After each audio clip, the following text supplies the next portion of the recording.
Assalamualaikum warahmatullahi wabarakatuh. Perkenalkan, saya Fani Fardinalis.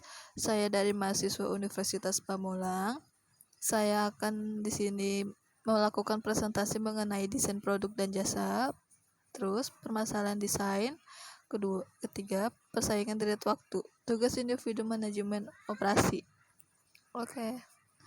Apa yang dimaksud desain produk dan jasa? Desain produk adalah proses menciptakan produk baru yang akan dijual oleh perusahaan untuk pelanggannya. Kalau jasa, sesuatu yang diproduksi dan dikonsumsi secara bersama. Kesimpulannya dapat disimpulkan bahwa desain produk adalah perancangan dan perencanaan suatu benda agar memiliki nilai lebih dalam berbagai aspeknya seperti fungsi yang lebih efektif, tampilan yang lebih indah, hingga ke penggunaan yang lebih mudah dan nyaman serta tidak sulit dirawat untuk kemudian diproduksi secara induksi dengan lebih efisien pula, baik secara ekonomi maupun teknis, sehingga memberikan keuntungan bagi konsumen, pengguna, dan produsen. Nah, di sini ada ruang lingkup desain produk. Ruang lingkup yang digeluti oleh desain produk sangatlah luas, mulai dari kria, alat perangga, alat transportasi, hingga perlengkapan rumah tangga.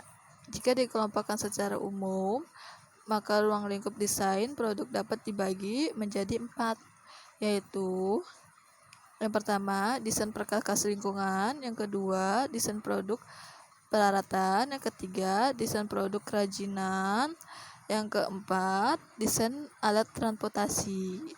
Oke, lanjut. Tujuan penting proses desain produk ada 5. Utility, kegunaan. Produk yang digunakan harus aman dan mudah pada saat digunakan. Kedua, tampilan. Produk harus unik dan indah agar menjadi produk yang menarik. Nah, yang ketiga, kemudahan pemeliharaan. Rancangan produk tidak hanya sebatas untuk penggunaan saja, namun harus dirancang agar mudah untuk dirawat dan diberbagi juga. Yang keempat, biaya rendah. Produk yang dirancang harus dapat diproduksi dengan biaya yang rendah agar dapat bersaing. Yang terakhir, komunikasi. Desain produk harus dapat mengomunikasikan filosofi dan visi perusahaan atau perancang kepada. Permasalahan desain produk dan jasa ada 4. Hukum etika dan lingkungan yang pertama, yang kedua, siklus hidup produk, yang ketiga, standarisasi, yang keempat, keandalan. Oke, lanjut. Hukum etika dan lingkungan. Pendesain harus dilakukan secara berhati-hati dalam mempertimbangkan beragam pertimbangan hukum. Etika dan lingkungan. Ada banyak organisasi yang memiliki banyak agensi pemerintah yang mengatur mereka. Di banyak negara, lembaga dan komisi pemerintah yang lebih populer adalah pihak yang bertanggung jawab kepada kesehatan dan keselamatan nasional, makanan dan obat-obatan, serta pelindungan lingkungan.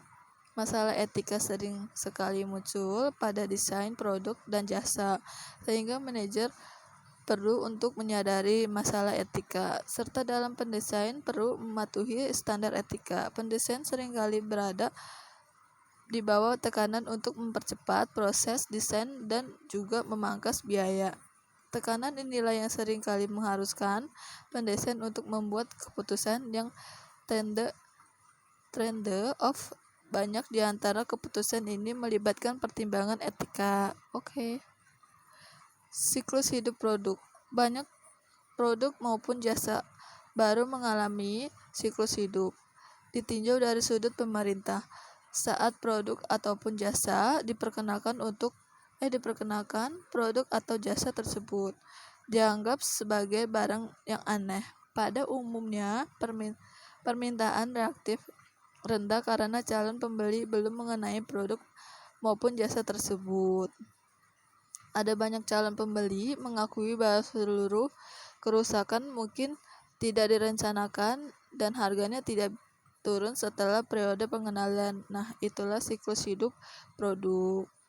Lanjut, standarisasi adalah usaha bersama membentuk standar. Standar adalah sebuah aturan biasanya digunakan untuk bimbingan tetapi dapat pula bersifat wajib, paling sedikit dalam praktik, memberi batasan spesifikasi dan penggunaan sebuah objek atau karakteristik sebuah proses dan atau karakteristik sebuah metode, seberapa besar ketidakan variasi dan sebuah produk, jasa atau proses produk-produk yang berstandarisasi segera tersedia untuk konsumen.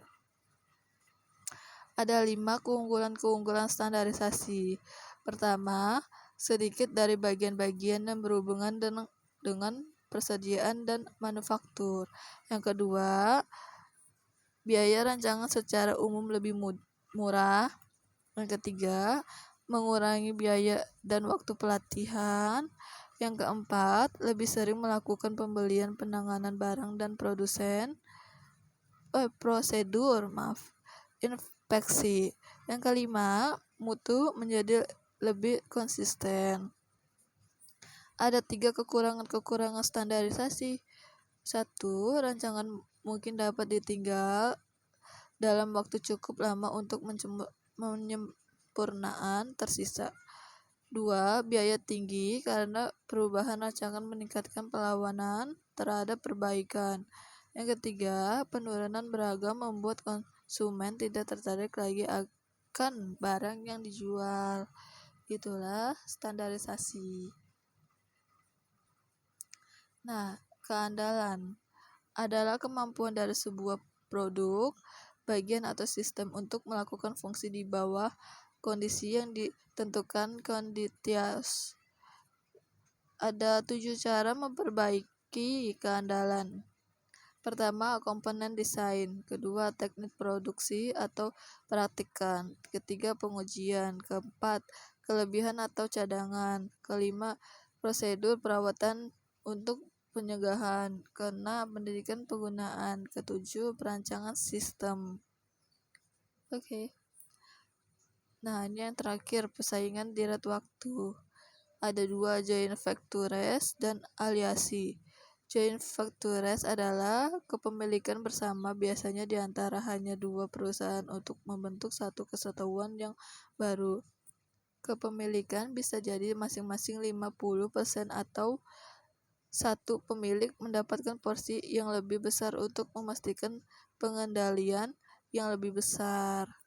Nah, aliasi adalah perjanjian kerjasama yang menjadikan perusahaan tetap bebas tetapi menggunakan kekuatan tambahan untuk mencapai strategi yang sesuai dengan visi individu mereka.